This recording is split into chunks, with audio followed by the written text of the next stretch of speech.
जय मसीह की। उद्धारकर्ता प्रभु यीशु मसीह के पवित्र और मीठे नाम से आप सबको फिर से एक और बार स्वागत करता हूं। और मेरे परिवार और मेरे कलीसिया के प्रियजन अपने अपने घरों में बैठे हुए, और चाहे वो पास में हो, दूर में हो, देश में हो, विदेश में हो, इस संदेश को सुनते हैं। आप सबको प्रभु यीशु मसीह के पवित्र और मीठे नाम से फिर से एक और बार इस आराधना के दिन में, जो संडे के दिन में, आपको इस संदेश में स्वागत करते हैं। परमेश्वर भला है, आमीन। परमेश्वर आराधना की योग्य है, और उस जीवित परमेश्वर को और आत्मा में और सच्चाई में आराधना करना और परमेश्वर की लोगों के लिए उचित है और हमारा फर्ज बनता है, क्योंकि वो जीवित परमेश्वर है। हमें उस जीवित परमेश्वर को आज जब हम आराधना करने के लिए परमेश्वर को उपस्थिति में आए, तो आइए मेरे साथ परमेश्वर के वचन की ओर जाए। आज की मेरे संदेश का शीर्षक इस प्रकार है कि where is Jesus in the storms. और मेरे साथ खोलिएगा और यूहन्ना 6 का 16 से लेकर 21 पद तक कोई भी एक जन पढ़िएगा। और where is Jesus in the storm, तूफान में यीशु कहाँ है? आइए उस पद को पढ़िएगा। जब चचेले झील के किनारे गए और नाव पर चढ़कर झील के पार कफरनहूम को जाने लगे, उस समय अंधेरा हो गया था और यीशु अभी तक उनके पास नहीं आया था। आंधी के कारण झील में लहरें उठने लगी। जब वे खेते खेते 3-4 मील के लगभग निकल गए, तो उन्होंने यीशु को झील पर चलते हुए और नाव के निकट आते देखा और डर गए। परंतु उसने उनसे कहा, मैं हूँ, डरो मत। अतः वे उसे नाव पर चढ़ा लेने के लिए तैयार हुए, और तुरंत वो नाव उस स्थान पर जा पहुंची जहां वे जा रहे थे। आइए हम प्रार्थना करें। अनुग्रहकारी परमेश्वर, हम तेरे धन्यवाद और स्तुति करते हैं, धन्यवाद करते हैं आपके जीवित वचन के लिए। प्रभु परमेश्वर, इस जीवित वचन के जरिए परमेश्वर के पवित्र वाणी जो है लोगों तक पहुंचाने में आप हमें सहायता कर, मदद कर परमेश्वर। जब मैं इस वचन को लोगों को समझाता हूं, प्रभु परमेश्वर तेरी उपस्थिति, तेरे पवित्र आत्मा की अगुवाई मेरे साथ हो। जो सुनने वाला है उनके भी हृदय के अंदर कार्य कर, ताकि इस वचन के जरिए आप उन्हें प्रोत्साहन कर परमेश्वर। और आदर महिमा हम आपको अर्पण करते हैं यीशु के पवित्र और मीठे नाम से, आमीन। के जैसे मैंने आज बताया कि आज की मेरे संदेश की शीर्षक इस प्रकार की है कि where is Jesus in the storms, और इस तूफान में यीशु कहाँ है। और जीवन की ओर हम जब देखते हैं, जीवन एक समस्याओं का श्रृंखला है, और उस समस्याओं का श्रृंखला में हो सकता है आप उस समस्याओं का बीच में हो सकता है आज, या फिर आज ये भी हो सकता है कि उस समस्याओं से आप निकल कर आए हैं, और ये भी हो सकता है कि आप उस समस्या की ओर और अपने कदम बढ़ा रहा है। क्योंकि जीवन में हमें मालूम नहीं है कि कहां से कब कैसे समस्या हमारे जीवन में आते हैं, और अचानक बिना कोई वार्निंग से और ये समस्या हमारा जीवन में आता है, और हर एक व्यक्ति के जीवन में यह समस्या आता है। और आज की जो पद है उस प्रकार की एक समस्या भरी और अवस्था को हमें ले चलता है। परमेश्वर के बारे में हम जब पढ़ते हैं, प्रभु का वचन में जब हम देखते हैं, हमें इस बात को देखने के लिए मिलते हैं कि परमेश्वर और is more interested in making your life holy than making your life happy। परमेश्वर आपके और मेरे जीवन को और खुशी और आनंद देने से बढ़कर परमेश्वर की इच्छा आपकी और मेरे जीवन में यह है कि हम जो है और पवित्र बनकर परमेश्वर के समान हमारा जीवन पवित्रताई की ओर ले जाकर और परमेश्वर के नाम को महिमा दे। और परमेश्वर आपको और मेरे जीवन का और परिवर्तन चाहता है। परमेश्वर ये चाहते हैं कि ये जो परेशानी से जब हम गुजरते हैं, ये जो मुश्किल से हम जब गुजरते हैं, और उस समय परमेश्वर और ये चाहते हैं कि हमारे जीवन में और बदलाव आए, और हम जो है और एक ऐसे जीवन जिए जो परमेश्वर की और प्रभु की और समान हम बदल सके। और पढ़िएगा उस टेक्स्ट के, और उसी इस टेक्स्ट में दिस मॉर्निंग उस टेक्स्ट की ओर मैं जाना चाहता हूं जहां पर प्रभु हमें कुछ बातों को सिखाना चाहते हैं। पढ़िएगा उसका 16 से लेकर फिर से एक और बार पढ़िएगा। जब संध्या हुई, यस, उसके चेले झील के किनारे गए, यस, और नाव पर चढ़कर यस, झील के किनारे कफरनहूम को जाने लगे। ओके, यहां पर बताया गया है कि यीशु मसीह जो है और अपनी जो सेवकाई और दिन पर और जो सेवकाई की, और उसके बाद में और उनके चारों तरफ जो लोग थे और चेले थे और बहुत बड़ा जो भीड़ थे, और उन तमाम सेवकाई की बावजूद जो है और यीशु मसीह अपने आप में थक गए, और उसके बाद में वह अपने आप को अचानक उस पहाड़ की ओर जाकर वहां पर जब विश्राम ले रहे थे, और उस समय हम इस बात को कह रहा था कि अपने चेलों से इस बात को कहा कि तुम नाव में चढ़कर नाव से इधर से उस पार चले। पढ़ो फिर उस पद को फिर से। यस, जब संध्या हुई, यस, उसके चेले झील के किनारे गए, और नाव पर चढ़कर झील के किनारे कफरनहूम को जाने लगे। यस, नाव पर चढ़कर और झील की पार जाने लगे। In obedience to his command, they hoisted to sail and began the 5-mile trip across the lake. करीबन कितने 5 माइल की जो दूरी, और झील की उस पार में वो जाने लगा। और लेकिन अचानक क्या हुआ, और विदाउट एनी वार्निंग, अनएक्सपेक्टेडली, और बिना कोई चेतावनी से अचानक एक तूफान और एक भयानक और भयंकर तूफान उस नाव के और नाव में आने लगा, और पानी उस नाव के अंदर चढ़ने लगा। और मत्ती के सुसमाचार में इस प्रकार लिखा है, और वहां पर द वर्ड सेसिमोस, जो तूफान की उस वहां पर भूकंप के बारे में बताया गया है। इतने भयंकर और उस तूफान था कि यहां तक भूकंप से भी बढ़कर एक तूफान वहां पर उस एक साइक्लोन के समान, एक चक्रवात के समान जो लहरें वहां पर उठने लगा। लूका के सुसमाचार में इस प्रकार लिखा है, the storm was so bad that the ship was full of water. इतने भयंकर, इतने भयानक जो और लहरें उठे, और उस लहरे के जरिए पूरे के पूरे जो नाव है पानी में डूब गए थे। और मत्ती के सुसमाचार में जब हम आते हैं, वहां पर इस बात को बताया गया है, the wave was covered the ship, और जो लहरें हैं इतने था कि वो पूरे जो नाव को कवर करने लगा, पूरे नाव उसके अंदर डूबने लगा।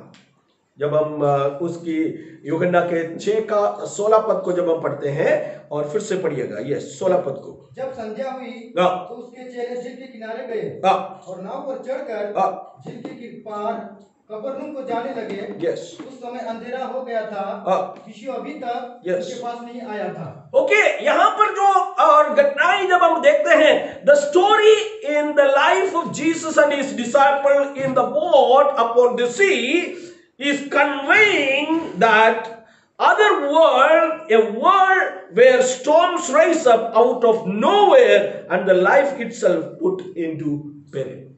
और वो इस बात को दर्शाता है कि एक ऐसे जगह, एक ऐसे जीवन जहां अचानक और आंधी हमारे जीवन में उठ सकता है, हमारे जीवन की इस नैया में, और हमारे इस जीवन की इस नाव में हो सकता है, और बिना कोई इंफॉर्मेशन से, बिना कोई चेतावनी से, ये जो और वो जो कार्य है, ये जो लहरें हैं हमारे नाव में उठ सकता है। और प्रियो, we need to understand that life is not easy. हमें इस बात को जानना है कि हमारे जो जीवन, हमारे जो लाइफ है और एक जो समुद्र की समान है। अचानक इधर से उधर से आए हुए जो तूफान इस जीवन को, इस नाव को लेकर वो जोखिम में डाल सकता है। बिना कोई वार्निंग से ये आ सकता है और हमें मालूम नहीं है कि कहां से आ रहा है, कैसे आ रहा है। कभी कभी ये जो समुद्र है शांत रहता है। उस शांतता को देखकर हम कभी ये विश्वास नहीं कर सकता है कि यही समुद्र में लहरें और तूफान उठे। हमारे जीवन भी उसी प्रकार की है। उस जीवन कभी कभी शांत होता है, लेकिन बिना कोई संदेश से, बिना कोई इंफॉर्मेशन से अचानक हमारे जीवन में परेशानी, मुसीबतें, रोग, इस प्रकार हमारे जीवन में कई सारे नाना प्रकार की जो है और प्रेशर आ जाता है। और in the midst of that हम ये सवाल पूछते हैं कि where is Jesus in the midst of storm? यीशु मसीह इस तूफान के बीच में कहां है? यीशु मसीह इस परेशानियों के बीच में कहां है? यीशु मसीह इस रोग के बीच में कहां है? यीशु मसीह इस कोरोना वायरस के बीच में जो जिसमें मैं अभी गुजर रहा हूं उसके बीच में यीशु मसीह कहां है? या फिर यीशु मसीह मेरे इस परेशानी के बीच में कहां है? It is to that question I wanted to share with you from the Bible 3 truths about the storms of life. मुख्य तौर पर 3 मुख्य बातें आपके सामने मैं रखना चाहता हूं। सबसे पहले I would like to bring the first point is the storm comes as a part of every life. देखो, तूफान जो हर जीवन का हिस्सा बनकर आता है। The whole point, the story of the parable or the storm here is happened that the truth is that no one gets through the life without experiencing storm. बिना कोई तूफान से, बिना कोई समस्या से, बिना कोई प्रॉब्लम से कोई भी व्यक्ति के जीवन में, कोई भी व्यक्ति के जीवन में जीवन नहीं होता। समस्या हमेशा हमारे जीवन में होता है। Most of our life contain more than a storm and threaten our well-being. हमारे जीवन को वो थ्रेटन करता है, हमारे जीवन को परेशानी में डालता है। The storm of illness. It could be the storm of illness. रोग की तूफान हो सकता है अचानक। It could be storm of death, अपने प्रियों का या फिर प्रियजन का अचानक जो मृत्यु एक तूफान बनकर हमारे जीवन में आ सकता है। द स्टॉर्म ऑफ रिजेक्शन, तिरस्कार की जो और जो तूफान आपके जीवन में आ सकता है। The storm of unjust criticism, नाना प्रकार की आपके खिलाफ जो लोग जो और बातें बनाकर आपके खिलाफ जो बोलते हैं, ये भी एक स्टॉर्म बनकर आपके जीवन में आ सकता है। The storm of family problem, husband and wife के बीच में जो परेशानी, या फिर बच्चों के बारे में। Storm can come at any time, at any point of life. ये जो तूफान है, ये जो आंधी है, आप जीवन में कभी भी कहीं से भी आ सकता है। Sometime we might think that this storms has come because of my sin. कभी कभी हम इस प्रकार सोचते हैं, हो सकता है ये स्टॉर्म, ये तूफान मेरे पाप की वजह से मेरे जीवन में आए होंगे। Sometimes the storms could come out of our stupidity, हमारे मूर्खता के कारण आए होगा। और sometimes it could come because of a bad decision. जो गलत कदम हमने उठाया उसके जरिए जो इस प्रकार की तूफान आ सकता है। Sometime it may cause us the action of someone else.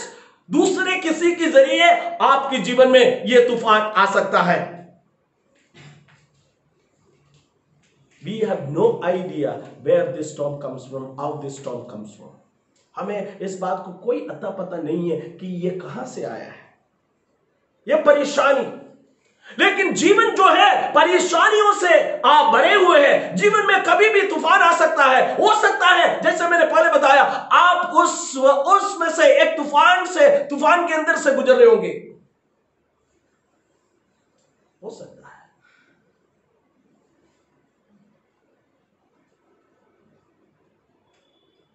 इस बात को समझना है, it can come as a part of every life.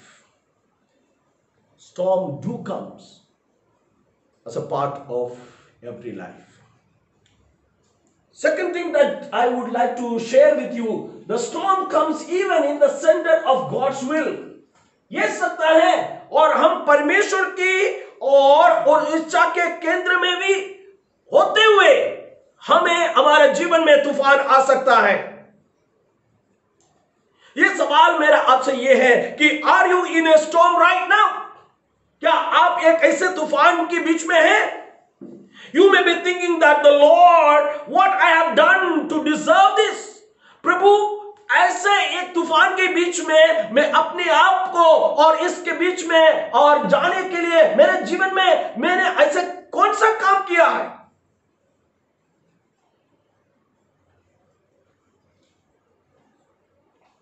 ऐसा मत सोचना कि आपने कुछ ऐसे पाप किया है जिसके जरिए ये सब कुछ आपका जीवन में हो रहा है।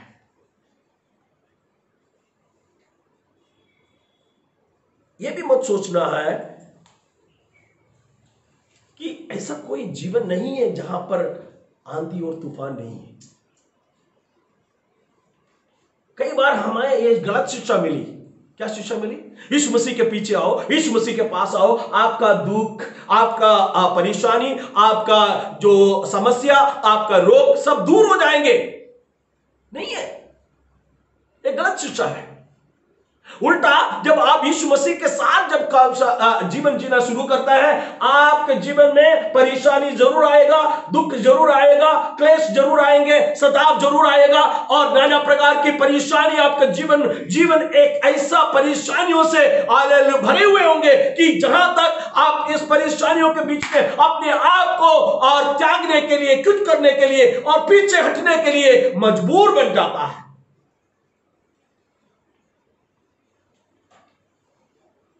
Remember this. यीशु मसीह के चेले उस झील में, उस नाव में इसलिए चढ़ा क्योंकि वे यीशु मसीह की आज्ञा को पालन किया।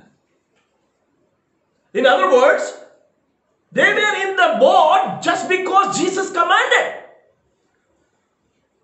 Or Jesus knew that they would face the hardship और कष्ट और उनके जीवन में जरूर होंगे और यीशु मसीह ने इस बात को देखा है।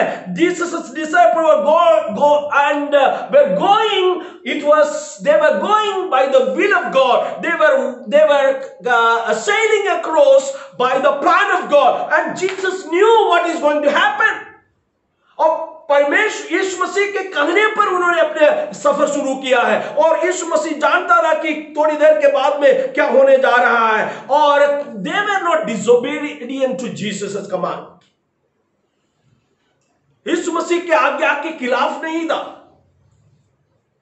In Matthew's account we see Matthew chapter 14 verse 22 पढ़िएगा। Yes.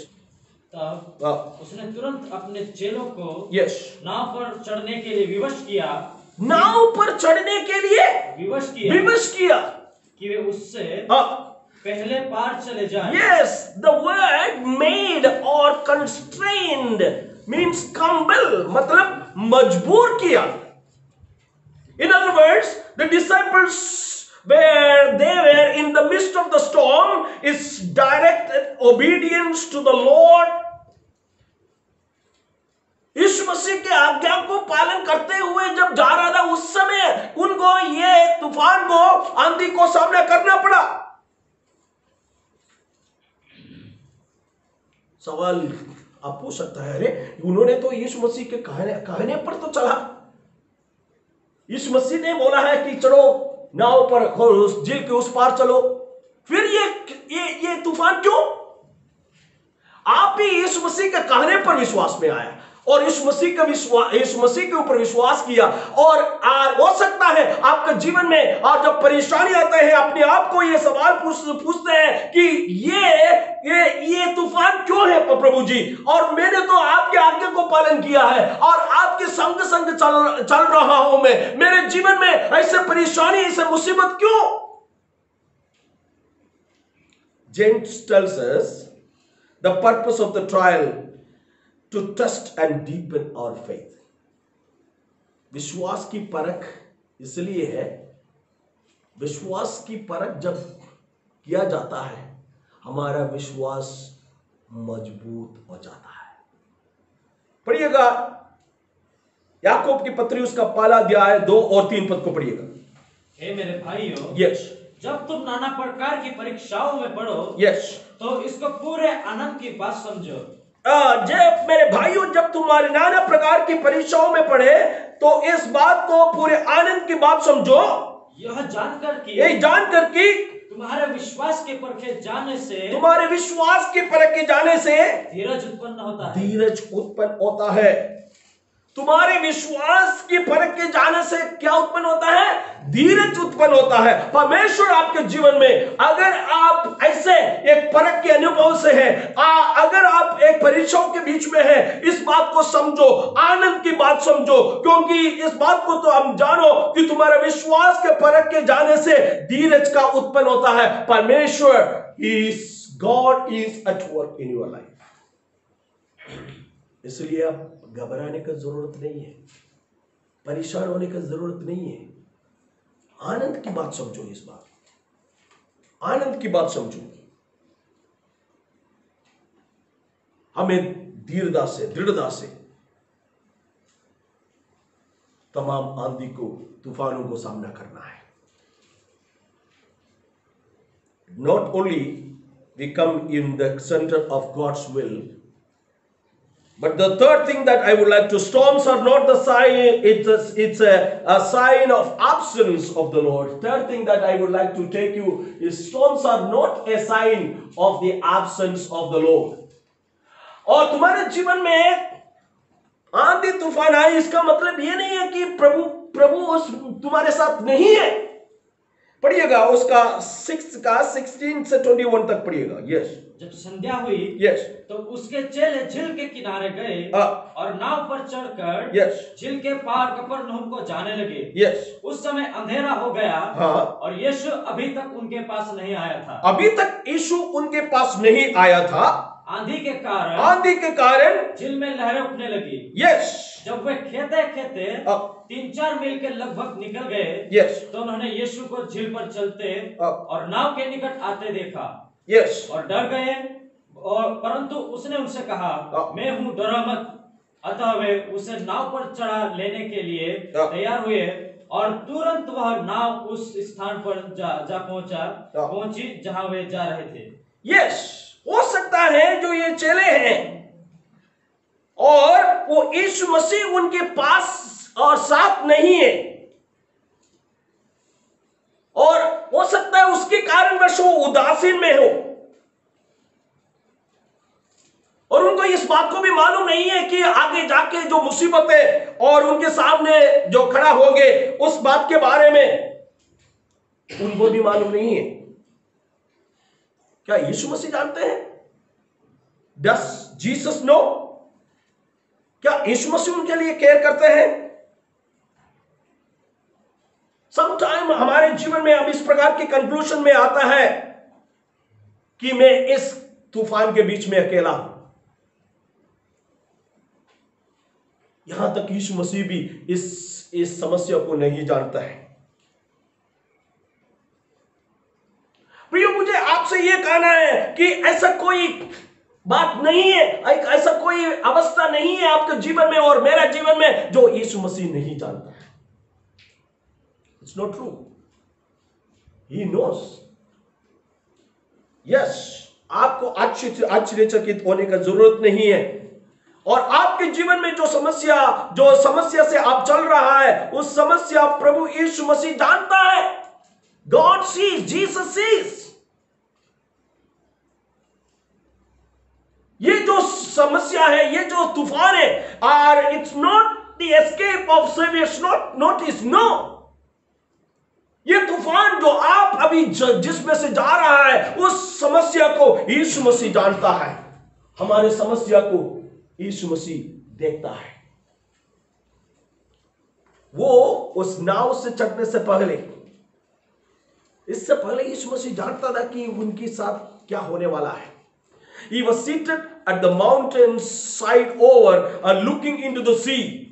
He saw the disciples laboring hard in the storms which was tossed the waters. वो उस माउंटेन टॉप में बैठे हुए इस बात को देख रहा था कि वो समस्या जो यीशु मसीह की चेले जो समस्या से गुजर रहा है, उसको, उस बात को देख रहा था यीशु मसीह। केवल उनकी जो बाहर की जो समस्या है, बल्कि उनके अंदर की जो संघर्ष को भी यीशु मसीह देख रहा था। जब आप परेशानी में आते हैं, जो स्ट्रगल आप गुजरते हैं, उस स्ट्रगल को प्रभु यीशु मसीह जानता है। He knows. He's not forgotten you. He's not too busy engaged in his own work. No, he knows. He sees you. प्रियो, आपसे मुझसे ये कहना है कि आपके स्ट्रगल, आपकी परेशानी, आपके रोग, आपकी जीवन की जो कमी कटी, यीशु मसीह जानता है और यीशु मसीह वो उस बात को देखता है।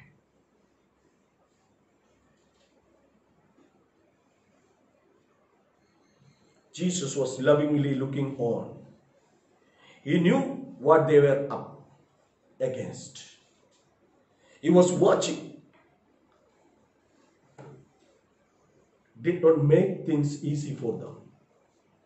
यीशु मसीह देखने का मतलब यह नहीं है कि सब कुछ आराम से हो जाएंगे। यीशु मसीह देखने का मतलब यह नहीं है कि आपका एक स्मूथ जीवन होंगे। यीशु मसीह के साथ आप चलने का मतलब यह नहीं है कि आपका आरामदायक जीवन है, नहीं। You need to grow. ये जीवन है जहां पर आपको इस जीवन के आगे बढ़ना है। यहां पर एक जगह पर आके रुकना नहीं है। You need to go. But a good thing is that Jesus sees your problem. Good thing is that Jesus knows or where you are. Whether you go into the deep down of the water or you will still reach into the other shore, He knows it very well. वो जानता है। He not only sees, but He also cares.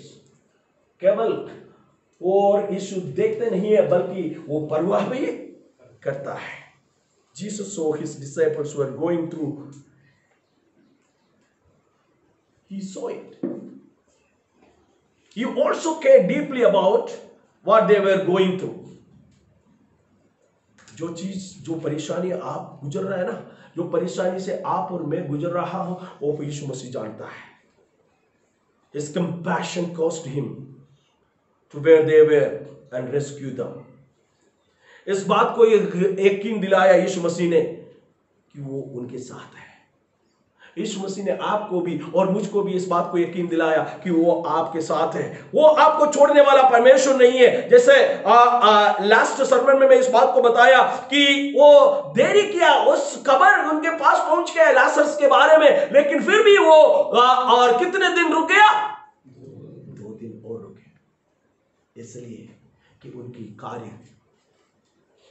उनकी आश्चर्य कर्म की कार्य आपके और लाजरस की घर में प्रकट हो जाए।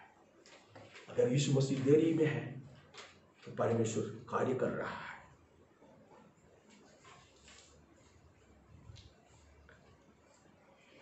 God has never promised our life would be without empty. No.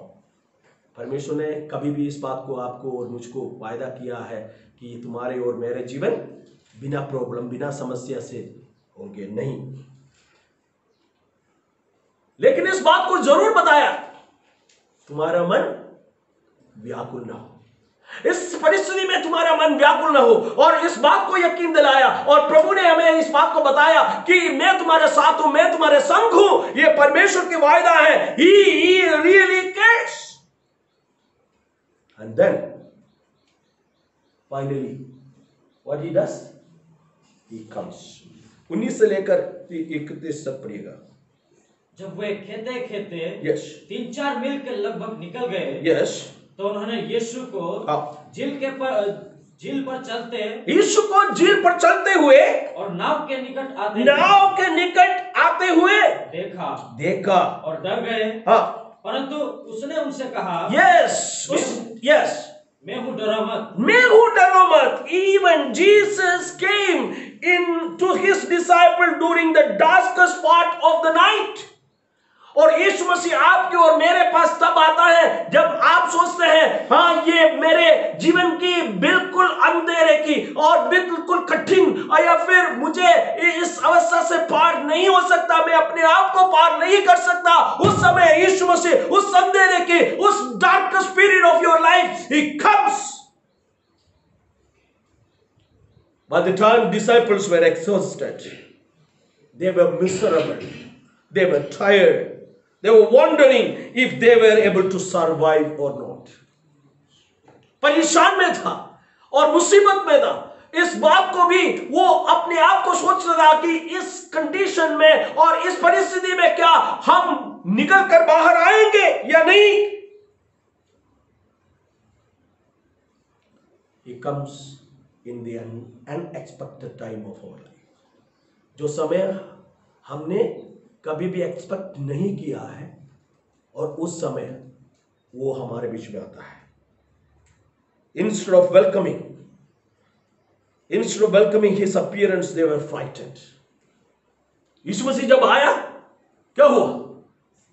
ये डर गए। उनको वेलकम तो करना चाहिए था, लेकिन चेले क्या हुआ कि डर गए। और and is that not sometime our experience is similar like this? जब यीशु मसीह आता है, हम भी डर जाता है, like the disciples. But you will know him deeply at this very hour of darkness. ये जो अंधेरापन के समय में यीशु मसीह के साथ आपका वो घनिष्ठ रिश्ता, यीशु मसीह के साथ संग एक घनिष्ठ रिश्ता, He is making you strong in faith. This morning as we are in the presence of God, हो सकता है कि आप एक तूफान के बीच में हो। पहला पत्रोस उसका 5:7 में इस प्रकार लिखा है, अपनी सारी चिंताएं उसी पर डाल दो, क्योंकि उसी को तुम्हारा ध्यान है। तुम्हारे सारे चिंताएं यीशु मसीह के ऊपर डाल दो। हो सकता है आप एक ऐसे तूफान के अंदर से गुजर रहे होंगे, लेकिन मुझे आपसे यह कहना है, आपकी परेशानी, आपकी दुख परमेश्वर जानता है। The toughest situation that you are going through, believe it or not, you can rely on Jesus Christ. He not only sees, but he also cares. If you call unto his name, he is there to help you. उस यीशु मसीह के नाम लेकर अगर पुकारने के लिए तैयार है, तो आपको और मुझको सहायता करने के लिए वो तैयार है। Yes. Where is Jesus in these storms? आप ये सवाल पूछते हैं, क्या ये मेरे परेशानी, ये मेरे मुसीबत यीशु मसीह जानते हैं, नहीं जानते हैं? He is right there. A storm comes as a part of everyone's life. आपका, मेरा, हम सब का जीवन में, हर एक विश्वासी के जीवन में परेशानी, मुसीबत आता है। Even when you are in the center of God's will, परमेश्वर के उस इच्छा के केंद्र में होते हुए भी आपके और मेरे जीवन में परेशानी और मुसीबत आता है। आप इस बात को मत सोचना है कि मेरे जीवन में परेशानी इसलिए आए क्योंकि प्रभु मेरे जीवन में नहीं है। इस बात को आपके दिमाग से निकाल दीजिए।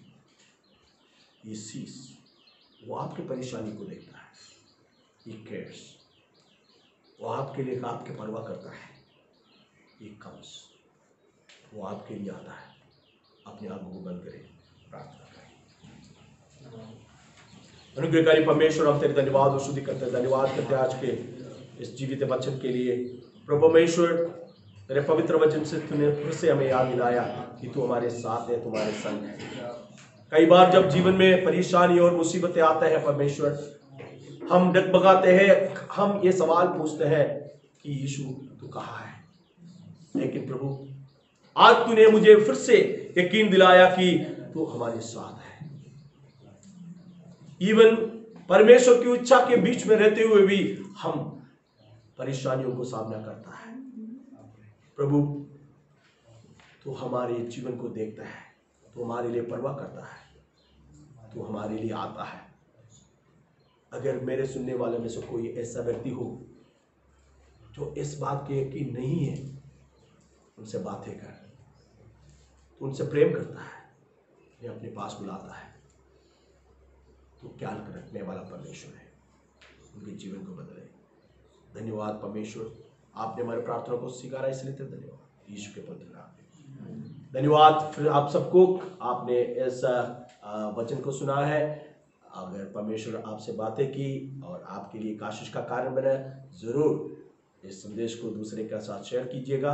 मैं धन्यवाद देता हूँ मेरे परिवार की तरफ से और मेरे कलीसिया की तरफ से, और इसके पीछे जो आपको इस प्रकार इस वचन को और अब तक आपके पास तक पहुंचाने के लिए हमारे प्रियजन समूल सर, आशीष और बीना मैडम और सब इसके पीछे प्रयत्न करता है, और उनके लिए भी उनके लिए प्रार्थना करना है। प्रभु आपको सबको आशीष दे।